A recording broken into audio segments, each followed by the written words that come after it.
రాజీపేట గ్రామంలో ఇటీవలే క్యాన్సర్కి గురైన బాధితులు మన దగ్గర ఉన్నారు. అసలు వారికి ఆ క్యాన్సర్ వ్యాధి అనేది ఎలాగ వచ్చింది, ఎందువల్ల వచ్చిందండి అడిగి తెలుసుకునే ప్రయత్నం చేద్దాం. నమస్తే అండి. మీకు ఇంత చిన్న వయసులో అసలు క్యాన్సర్ ఎందువల్ల వచ్చింది, అసలు ఏంటి అది పరిస్థితి ఏంటి? అయితే నా పేరు మైపల్లి భైరవరాజు అండి. నాకు 2016లో సిఆర్పిఎఫ్ కూడా సెలెక్ట్ అయ్యాను.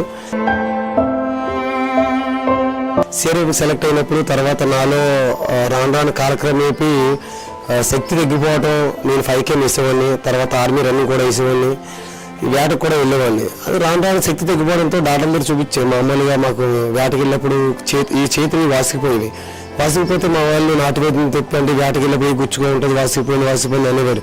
కానీ నేను పరిగెట్టలేకపోయేవాడిని, చాలా నిరసించిపోయాను, బరువులు ఎక్కలేకపోయాను. ఒకసారిగా 2017 మే నెలలో హాస్పిటల్ చూపించుకుంటే వైజాగ్లో ఈ టెస్టులు చేశారు, క్యాన్సర్ అని తేలి మరుక్షణం నేను హైదరాబాద్ వసతారకు వెళ్ళి ట్రీట్మెంట్ చేయించుకున్నాను. ట్రీట్మెంట్లో అక్కడ అడ్మిట్ అయ్యాను.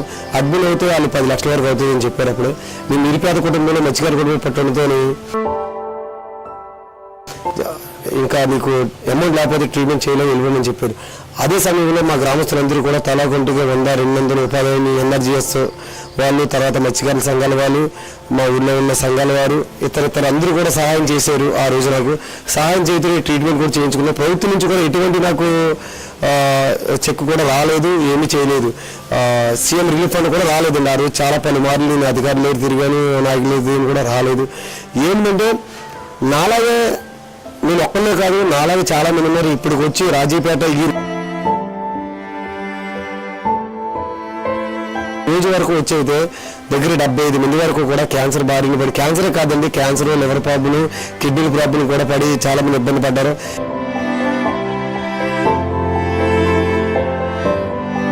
నేను ఆ రోజు బ్రతకగలిగానంటే అందరూ సాయం చేశారు కూడా బ్రతకగలిగాను. అయినప్పటికీ కూడా నేను భారీ స్థాయిలో కొచ్చావడంతో ఈ రోజు కూడా అప్పులు పాలై ఉండవలసి వచ్చింది. ఈ రోజు కూడా వేరే పని చేసుకునే పరిస్థితి లేకుండా అయిపోయింది.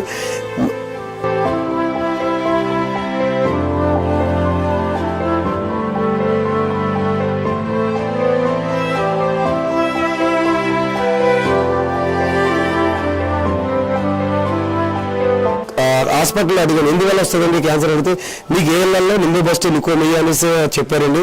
నాకు బుక్ కూడా ఇచ్చారు. ఇది ముంబై, ఢిల్లీ ఆ ప్రాంతాల్లో ఎక్కడైతే పొల్యూషన్ ఎక్కువైతే ఉందో ఆ ప్రాంతంలో వస్తుందని చెప్పారు.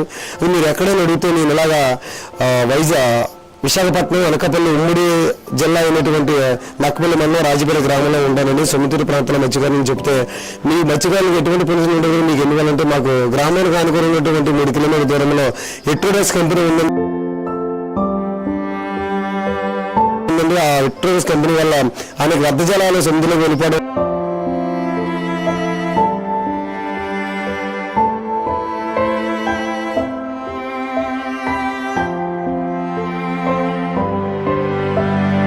అదేవిధంగా వాయు కొలస కూడా అవుతుందో, శుద్ధి చేయకుండా వెళ్ళిపోవడంతో చేపలు చనిపోవడం, 2 జరగడంతో మాకు 80% అనారోగ్యం బారిన పడి వేటగాళ్ళు కూడా వేటకి వెళ్తే చేపలు పడకపోవడం కూడా జరుగుతుందని కూడా అక్కడ చెప్పాను. అవునైతే మీ పొల్యూషన్ వల్ల మీకు ఈ క్యాన్సర్ రావడం జరిగిందని తెలియజేశారు. నాలాగే నేను కూడా ఇప్పుడు వచ్చి చాలా మందిని కూడా బస్తార్ హాస్పిటల్ తీసుకెళ్ళాను. అదేవిధంగా వైజాగ్ అదనపూడి దగ్గర తీసుకెళ్ళాను, కాకినాడ కూడా తీసుకెళ్ళడం జరుగుతుందండి. ఈ భారీ స్థాయిలో ఈ ఒక ఎట్రోడాక్స్ కంపెనీ వల్ల ఇన్ని బాధలు పడుతుంటే ఈ బల్డ్రా కంపెనీ కూడా పెట్టి మా ప్రాణాలు తెద్దాం.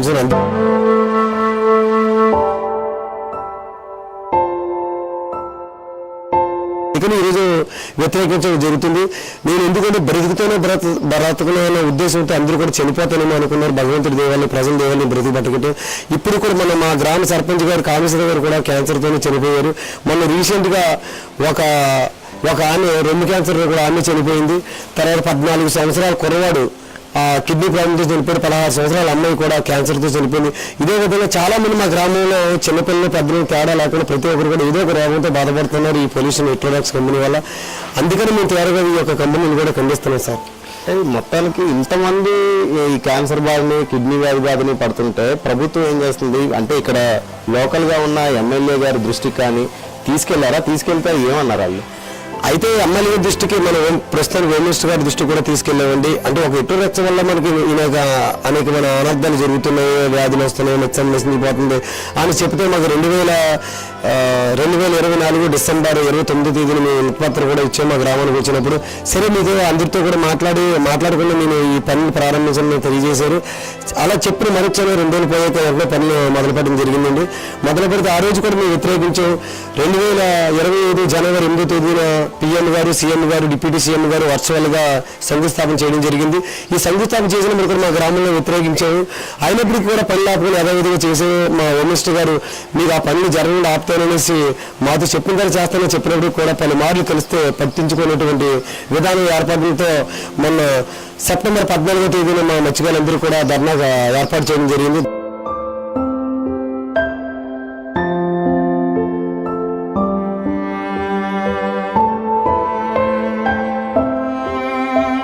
ధర్నా ఏర్పాటు చేసిన తర్వాత ఆమె మా దగ్గర వస్తానని చెప్పడం జరిగింది.